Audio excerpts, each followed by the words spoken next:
Well, good afternoon, good morning. Thank you for coming to the Morning Report. We appreciate you being here. My name is Willie Lawson, and we are using StreamYard. A lot of you guys have used StreamYard before, have seen StreamYard, and we're going to try it. We've been using Zoom, and it seemed to have worked out fine. But we're going to try something else because we really want to see if we can improve the broadcast. Now, a lot of improvement in the broadcast has to do with me. I realize that, but if we can improve the quality of the broadcast, we'd like to do that moving forward for sure. Um, it is awful the things that are going on in our nation and in our world. There is no other way to uh, put it. It's just awful. Some of the things that we're seeing and that people are having to live through and live with are just awful. Just awful.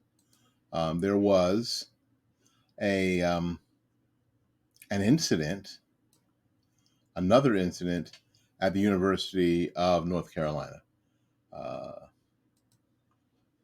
we saw that there was the last incident uh, involved a student who was a graduate or an alum from the Wuhan um, University, and what we're seeing now is that this particular case that you're going to hear about, another person came on to the University of North Carolina campus, which is a gun-free zone. Now, why? And I don't want to make fun because it could have been horrible, but it sort of just exacerbates the ridiculousness or shows the ridiculousness of the idea of a gun-free zone. Um, Gun-free zone equals soft target.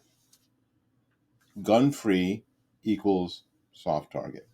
If the perpetrator happens to know that where they're going into doesn't have firearms, then isn't there a great chance that they'll just go, well, I'm going to be the only person in there with a gun, so maybe I'll go. Maybe I'll pull out my my Glock. There's nobody else in there.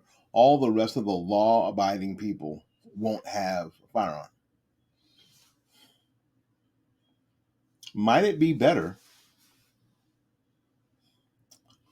that a person like this person who did this crime not be sure, just not be sure who's packing? That the guy behind the counter at the coffee shop, you pull yours on him, he may pull his on you. So maybe I'm just saying maybe that the perpetrator thinks again. Maybe I don't know. What do you think? Write it down in the comments. The story is yet another gunman terrorized the University of North Carolina at Chapel Hill, which is a gun-free zone by state law, a little over 2 weeks after a pistol-wielding Wuhan University alum allegedly shot dead a professor inside the school library late last month. Like the case of the, quote, mostly white Asian male, mostly white, uh, as satirically described on social media, the press, typically titillated by the thought of a trigger-happy maniac wreaking havoc on the school grounds as a means to push the left's gun control agenda, isn't going to like this one. The suspect, a black male, is a career criminal, apparently, with a rap sheet dating back 10 years. The University Police issued a warning Wednesday through a campus-wide emergency notification system, notifying students of an armed and dangerous person on and near campus, and the second shelter-in-place order within just 2 weeks. Chapel Hill Police Department officers arrested 27-year-old Michael Dante Harris of Durham at around 2:45 p.m. Wednesday in the 300 block of Formosa Lane on outstanding warrants related to a September 5th assault for the force announced in a press release. The gun-toting suspect was sought in connection to an on-campus incident at the Alpine Bagel Cafe in the Student Union, where Harris threatened a worker with a firearm and then fled by vehicle. The UNC police chief Brian James said at a news conference. So this dude has already pulled a gun out, had already gone to the campus and pulled a gun on somebody at a bagel shop. Because I'm sure he had a really good reason. Okay. Obviously, there's something wrong with this cat, right? Obviously, there is something horribly, terribly wrong with this person. I don't really think there's any other way to put it that if someone is going, I mean, this person isn't normal, right?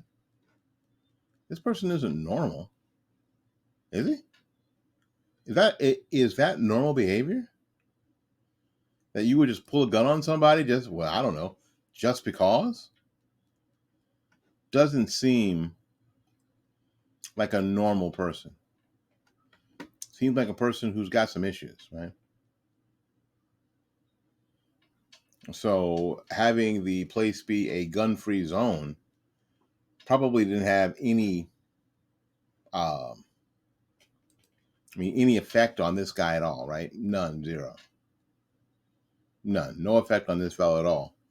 Because he's obviously insane. We're just blessed that he didn't hurt anybody. And unless he gets help, or unless he's put away for a long time, if he gets back out there, he might. Gun-free zones. Yeah. Put up a sign. That'll stop the man. That'll stop the madness. Speaking of madness.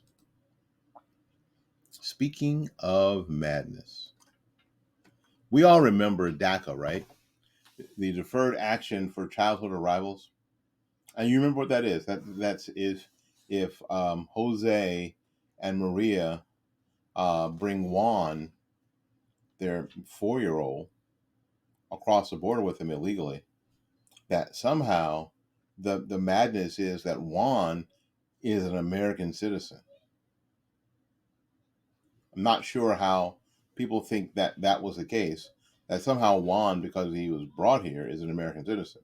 Or if Maria was pregnant with Juan and then had Juan on American soil, that Juan is an American citizen. It's like if your mother has you in the garage, you're not a car.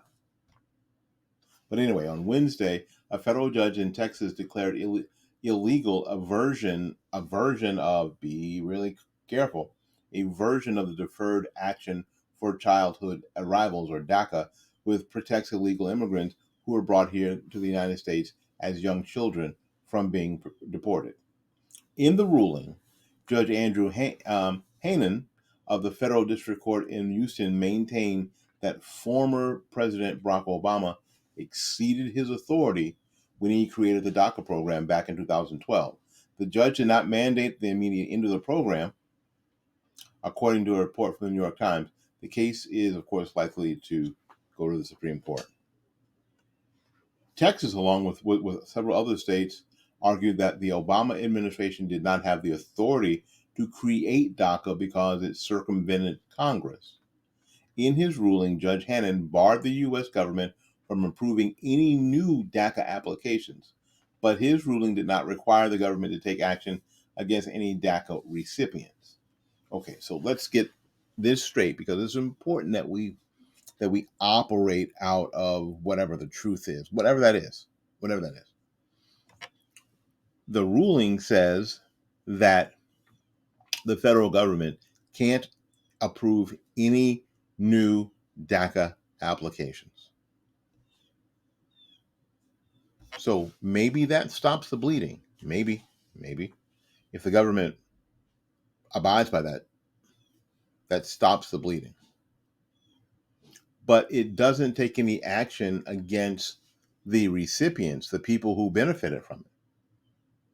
Now, there's the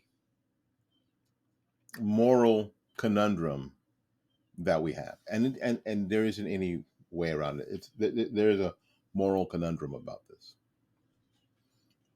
Can we hold responsible a 4-year-old brought here to this country? I'm not going to say against their will, but because they didn't have any will at that time. They came across the border with their parents because they were 4, or they were 6, or 16, even, whatever. And coming across the border illegally is a crime. Are they responsible for that crime? Is a 4-year-old responsible for a crime such as illegal immigration? That's the question that we have to answer. Can we ethically, morally, do anything about the folks that are here and that were brought again by their parents? Can we ethically and morally do anything about it? Should we? Stopping the flow, stopping the blood, and not accepting any new people, because at that point it's out there. It doesn't matter. You bring your kid here, too bad. No, we're not taking any more new applications. This is it. Could it be possibly a situation? Please write this down in the comments. Could we possibly have a situation where we're not doing any more, and the people who are here are just here? Now, the Lawson Doctrine says, do not give them citizenship, give them green cards. And some will say that's not fair. I think it's just. I know it's not their fault. I understand that. But offering them full citizenship, I believe, degrades a full citizenship. I think green card, so you can work, earn a living, be successful, is important. But I have to stop at full citizenship. That allows you the ability to, of course, say it with me, vote. No. And I know it's not your fault. And I know that you'll have to pay taxes. I know. You got here in a weird way. It's not the way that it was supposed to be. So it can't end up the way that it's supposed to be. It didn't start that way. And I know it doesn't seem fair. I know. I know what it's like. I know what it sounds like when I say it out loud. I do.